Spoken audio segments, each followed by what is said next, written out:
नमस्कार बच्चों, आज मैं आप लोगों के सामने पीयूसी फर्स्ट ईयर का पहली कहानी मधुआ, जिसके लेखक जो है जयशंकर प्रसाद है।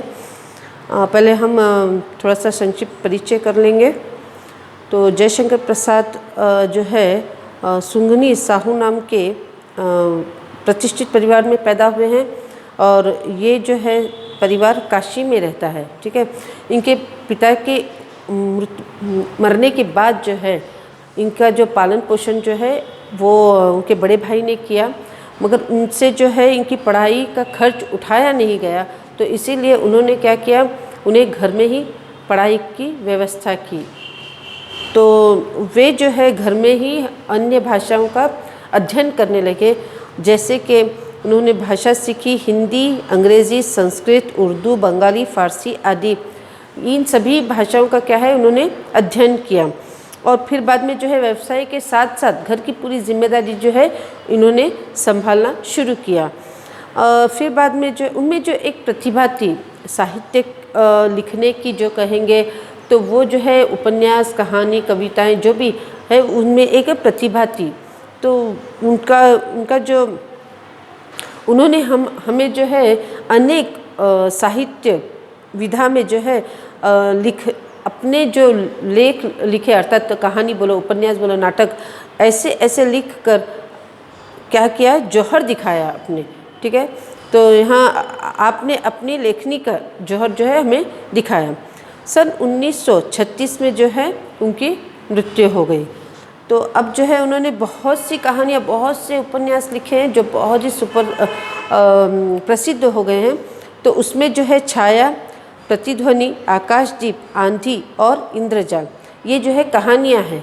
ठीक है, और जो है उपन्यास कंकाल, तितली तथा इरावती, ये जो है उनकी प्रसिद्ध उपन्यास थी।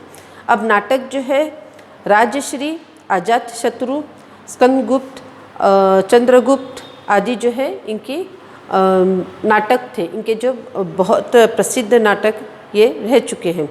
कामायनी आपका सुप्रसिद्ध महाकाव्य है। तो आंसू, लहर, झरना आदि भी क्या है आपकी महत्वपूर्ण काव्य कृतियाँ हैं। तो ये जो है इन्होंने हमें इतनी कहानियाँ, उपन्यास और नाटक जो है हमें लिखकर दिए थे, अर्थात। और ये सभी जो है मैंने अभी जो पढ़े हैं नाम, ये सभी क्या है प्रसिद्ध हुए हैं। तो अब यहाँ पे उनका उद्देश्य जो है बाल मनोदशा से विद्यार्थियों को परिचित कराना तथा बुराई और अच्छाई की जीत का उद्देश्य उन्होंने यहाँ हमारे सामने प्रस्तुत किया है।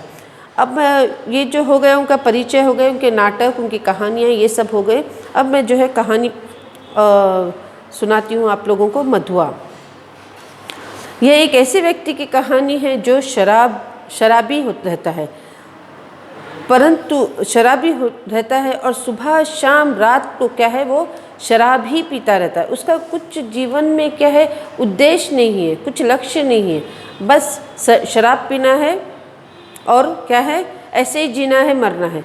इस दूसरी बातों में किसी में भी उसे क्या है रुचि नहीं होती, किसी से कुछ उसे क्या है संबंध नहीं है, बस अपने दुखों में अपने मन मौजी कहते हैं ना वैसे।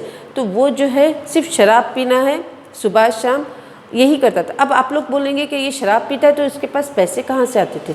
तो ये जो है एक शहर में ठाकुर रहता नहीं था, उसका बेटा जो है लखनऊ, याद रहे प्रश्न पूछा जाएगा, ठाकुर साहब का बेटा कहाँ पढ़ाई करता था, तो लखनऊ में उस ठाकुर साहब का जो है बेटा पढ़ाई करता था। तो वो जो है कभी कभी अपने बेटे से मिलने आया करते थे। तो यहाँ पर जो है शराबी क्या करता, उन्हें जो है कहानियाँ सुनने का बहुत शौक़ था, बहुत कहानियाँ सुनने में रुचि रखते थे वे। तो शराबी जो है उन्हें कहानियाँ सुनाता था। तो वो जो कहानियाँ सुनाता था उसे क्या करते थे वो पैसे दे देते थे, कुछ पैसे दे देते ठाकुर साहब, कुछ पैसे दे देते जिससे उसका गुजारा हो जाता था। उससे वो क्या करता था, शराब पीता था। तो ऐसे ही जो है एक दिन वो ठाकुर साहब के घर जाता है और घर जाके जो है जो लखनऊ में रहते हैं ना उनके बेटे, उससे मिलने आते थे। तो एक बार जो है लखनऊ में आए थे ठाकुर साहब, तो उनको मिलने के लिए वो जाता है। तो ठाकुर साहब कहते हैं कि आज तुम कौन सी कहानी सुनाओगे। तो ये जो है, तो वो कहता है तुमने जो है अब तक जो है बहुत कहानियाँ सुनाई, मगर एक कहानी जो है मुझे बहुत पसंद आई। मगर ऐसे ही वो जो कहानियाँ सुनाता था, वो कहानियाँ कौन कौन सी होती थी? शहजादों के दुखड़े, रंग महल की अभागिनी, बेगम के निष्फल, प्रेम करुणा कथा और पीड़ा से भरी कहानियाँ सुनाता था। तो वो कौन सी कहानियाँ, ये प्रश्न पूछा जाएगा कि शराबी जो है ठाकुर साहब को कौन सी कहानियाँ सुनाता था। तो उत्तर में ये है, शहजादों के दुखड़े सुनाता था, ऐसे कहानी सुनाता था। रंग महल की अभागिनी, बेगमों के निष्फल, ठीक है, 3 प्रेम करुणा जो है कथा और पीड़ा से भरी हुई कहानियाँ सुनाता था। तो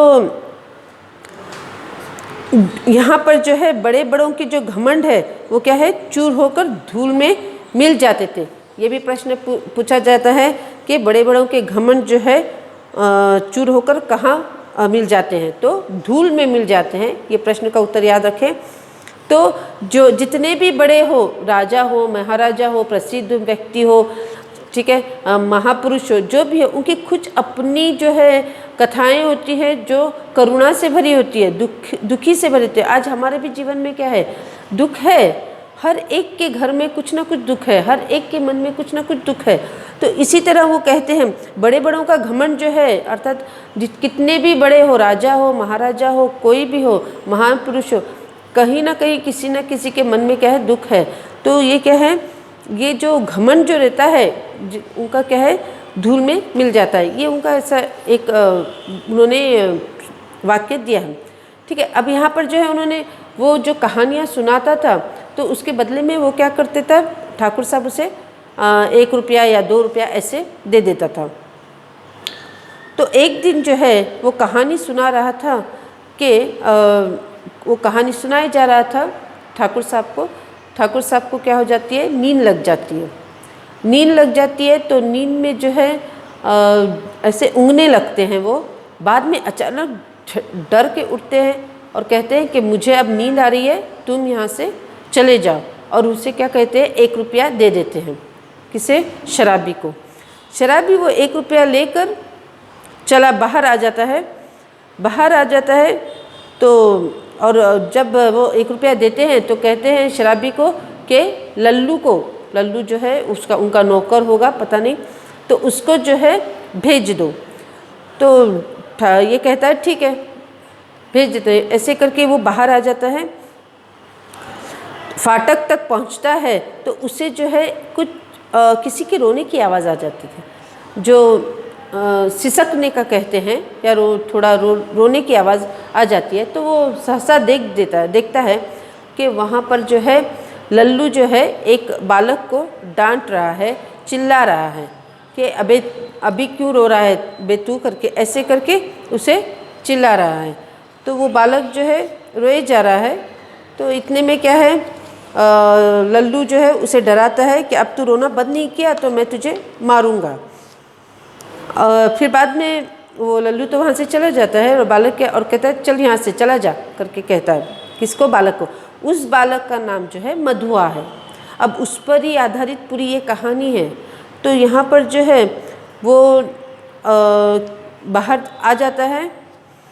बाहर आने के बाद मधुआ जब बाहर आता है तो ये जो शराबी रहता है वो उसे देखता है और क्या करता है, उसका हाथ पकड़ता है और उसे बाहर ले जाता है।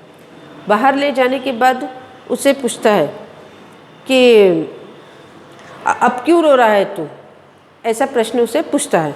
तो बालक कहता है कि मैंने दिन भर कुछ खाया ही नहीं है। तो वो कहता है क्यों, इतने बड़े महल में काम करता है तू, राजा इसमें, तो और तू कुंवर साहब के घर में इतना काम करता है तो तुझे खाने के लिए नहीं दिया।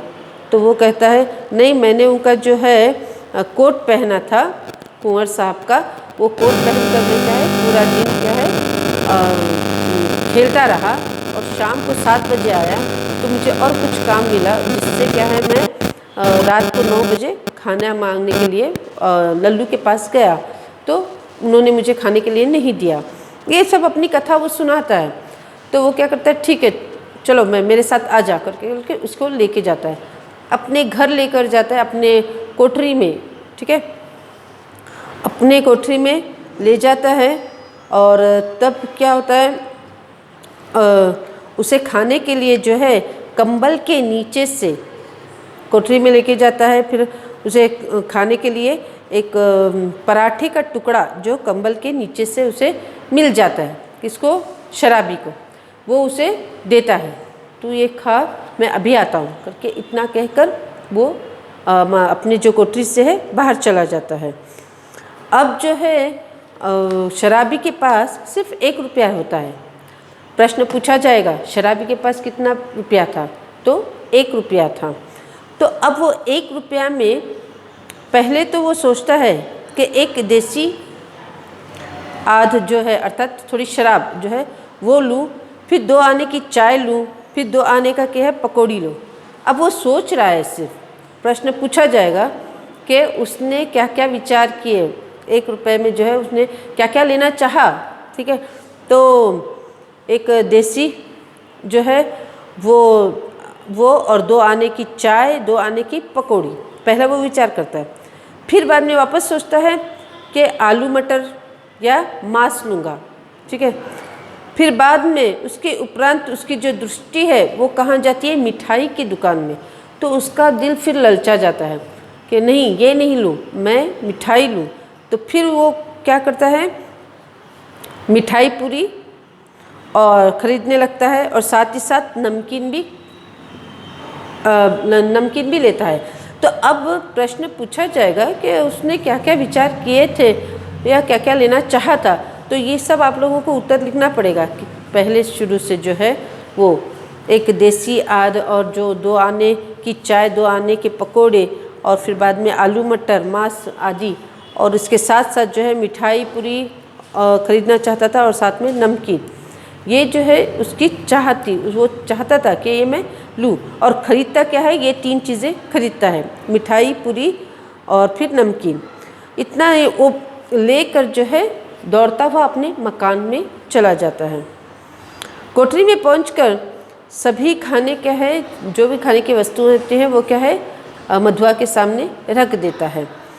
मधुआ जो है सुगंध पाकर, जो अच्छी अच्छी सुगंध पाकर क्या होता है, खुश होता है वो और हंसने लगता है और क्या है खाना शुरू करते हैं। दोनों बैठकर क्या करते हैं, खाने लगते हैं। बहुत खुश हो जाता है मधुआ, क्योंकि सुबह से भूखा रहता है और उसे इतनी सारी खाने के लिए वस्तुएं मिलती हैं, स्वादिष्ट खाना मिलता है। तो वो क्या है दोनों पेट भरकर खा लेते हैं। बाद में जो है मधुआ जो है उसे नींद आने लगती है और ठंड लगने लगती है। इसके लिए वो क्या करता है, उसका जो कोट होता है, किसका, शराबी का जो कोट होता है वो क्या है ऐसे ही भर के ओढ़ लेता है। उसमें ही उसके बाजू में जो है शराबी भी क्या करता है, आँख जो है उसके बाजू में सो जाता है। पर जब उसकी दोनों सो जाते हैं रात को, फिर सुबह जब शराबी की आँख खुलती है तो वो अपने चारों ओर देखता है तो कमरा पूरा क्या है बिखरा हुआ होता है, वस्तुएं जो है अस्त व्यस्त होती है। तो इसके लिए वो क्या होता है, जल्दी से उठ जाता है। उठकर जब मधुआ उठा तो उसे क्या है बिखरी हुई देखते हैं। जब मधुआ उठा तो उसे कल का बचा हुआ खाना दिया, अर्थात भिखारी ये शराबी ने क्या किया, मधुआ को कल का बचा हुआ जो भी मिठाई बची हुई थी वो उसे दे देता है और कहता है कि अब तू चला जा, अब तू मेरे घर में मत रहे, अब तू चला जा अपने घर। तो वो कहता है मैं कहाँ जाऊँ, किधर जाऊँ, मेरा कोई नहीं है दुनिया में। तो जो शराबी चुपचाप उसे देखने लगता है और मन में ऐसे ही कोसता है कि कहीं तो जा मगर मेरा पीछा छोड़, ऐसे मन में सोचता है वो, मगर उसे कहता नहीं है कुछ भी। और फिर वो क्या करता है, गोमती के किनारे चला जाता है। ऐसे ही फिरता रहता है। वो उसके मन में, उसके विचारों में एक क्या कहेंगे, वो विचार कर रहा था कि अब किस तरह, मैं अकेला था ठीक है, अब इस बच्चे का भी मुझे देखभाल करना पड़ेगा, इसके लिए भी मैं कहाँ से कमाऊँ, कहाँ से पैसे लाऊँ, इसका पेट कैसे भरूँ, ये उसके मन में और विचार में चल रहा है। और यही विचार करते करते वो क्या हो गया, गोमती के किनारे फिरता जाता है, घूम रहा था। इतने में एक व्यक्ति की आवाज़ सुनाई देती है और आवाज़ जो है जानी पहचानी लगती है। तो उसने आवाज़ लगाई तो शराबी जो है उसे देखता है, पहचानने का प्रयास करता है, मगर वो पहचानता नहीं। बाद में जो थोड़े समय के बाद उसे याद आ जाता है कि ये व्यक्ति पुकारने वाला जो है मुझे कौन है। तो वो कहता है व्यक्ति कि तेरा जो सामान था, सान का अर्थ है एक पत्थर जो जिस पर रगड़ जैसे कुछ अस्त्र जो है रगड़ते हैं, तेज़ करते हैं, पत्थर पर हम तेज़ करते हैं ना, कुछ कैंची बोलो या चाकू बोलो, जैसे कुछ तेज़ करते हैं, वैसे ही वो सान घरने की कल। तो ये एक क्या करेंगे, साधन बोलेंगे या एक वस्तु है जो पत्थर की तरह जो है अस्त्र जो है तेज़ करते हैं उस पर। तो वो व्यक्ति के पास थी, जो कल था वो उस व्यक्ति के पास थी। उसे कान कहो या सान कहो या कल कहो, तो वो जो है साधन जो है, वो सामग्री जो है वो उस व्यक्ति के पास थी। तो वो जो है उसे डांटता है, किसको, शराबी को, और कहता है कि वो जो सान है, वो जो कल है, वो मेरे पास है, तू कब तक मेरे पास रखेगा, मुझे मेरी चीज़ें रखने के लिए जगह नहीं है, तो तू क्या है अपनी वो वस्तु उठाकर ले जा, पहले घर मेरा खाली कर दे, मेरा जो कमरा है वो खाली कर दो करके वो शराबी से कहता है। शराबी को तो याद नहीं आता, बाद में तुरंत उसे ख्याल आ जाता है, विचार आता है कि हाँ मैंने इसके घर में एक वस्तु रखी थी। ठीक है, वो कहता है ठीक है मैं आज ही वो क्या है वस्तु लेकर चला जाऊंगा, वो जो सान है, वो जो कल है, वो मैं आज ही खाली कर दूंगा, तेरा कमरा जो है आज ही खाली कर दूंगा, मैं ले जाऊंगा। तो बाद में जो है वो कल जो है उठाकर अपनी कोठरी में ले आता है, अर्थात अपने जो रूम में वो रहता है, वो कोठरी में रहता है, वहाँ पे वो जो कल है वो उठाकर ले आता है। और मधुआ भी अभी तक देखता है कि कमरे में जाने के बाद जो है, अपनी कोठरी में जाने के बाद देखता है कि मधुआ अभी भी वैसे ही बैठा है, वो गया नहीं था उसका घर छोड़कर। तो अब जो है मधुआ क्या करता है, आता है, मधुआ को देखकर वो थोड़ा चुप हो जाता है। बाद में मधुआ आता है और कहता है कि मैंने तो खाना खा लिया, अब तुम्हारे लिए भी मैंने बचाया है, तुम भी खा लो। तो फिर शराबी विचारों में खो जाता है कि अब तक जो चल रहा था, मैंने अपने जो है जो भी कमाया मैंने पैसे, वो क्या है मैंने शराब में डुबो दिए। अब जो है मुझे इस बच्चे के लिए जीना है, अर्थात उसे एक लक्ष्य मिल जाता है, जीने के लिए एक लक्ष्य मिलता है, जीवन में क्या है जीवन बिताने के लिए एक लक्ष्य मिलता है। तो वो अब क्या है मधुआ की क्या है उसको चिंता होने लगती है। तो वो कहता है मधुआ को कि मुझे मेरे साथ ही तू रहेगा, तू मुझे छोड़कर तो नहीं जाएगा, क्योंकि ऐसे क्या है वो मधुआ को कहता है। तो मधुआ कहता है तुम जहाँ जाओगे मैं तुम्हारे साथ रहूँगा, तुम जो कहोगे मैं वो करूँगा। तो इससे क्या है उसे शराबी को क्या है खुशी मिलती है, अर्थात वो संकल्प करता है, इरादा करता है कि अब क्या है मुझे इसके साथ जीना है, इसकी परवरिश करना है। तो इसके लिए वो क्या कहता है, तो ठीक है सामान बांध देंगे, चल तू मेरे साथ करके ऐसे करता है। और क्या है शराबी उसे मधुआ को लेकर कोठरी से बाहर चला जाता है। इस तरह जो है शराबी के जीवन में एक परिवर्तन आ जाता है। मधुआ के आने से जो है उसके जीवन में एक परिवर्तन आता है और मधुआ पर उसे दया आती है। शराबी को हमेशा बोतल की चिंता होती थी, अब तक जो है उसे बोतल की चिंता होती थी, मगर और किस तरह से पैसे मिले और शराब में क्या है उड़ा दे। परंतु अब मधुआ के आने से क्या है शराबी को उसने क्या किया, शराबी ने शराब को हाथ भी नहीं लगाया, उसे छुआ भी नहीं, क्योंकि उसे एक जीवन के लिए एक लक्ष्य मिल गया। और वो कौन था, मधुआ था। अब उसमें एक लगन, एक मेहनत करने का जो है उसने क्या किया, निर्णय किया और मेहनत से और ईमानदारी से क्या है काम करना आरंभ किया। अब उसे अपनी नहीं उस बच्चे की चिंता होने लगी, उसके पेट की चिंता होने लगी। और इस तरह से जो है शराबी को जो है शराबी का जीवन क्या है, जीवन में क्या है परिवर्तन आने लगा। तो ये इतनी ही कहानी थी मधुआ। तो मैं समझती हूँ कि आप लोगों को ये कहानी समझ में आई होगी। इतनी तो कठिन नहीं है, बहुत ही सरल और आसान है।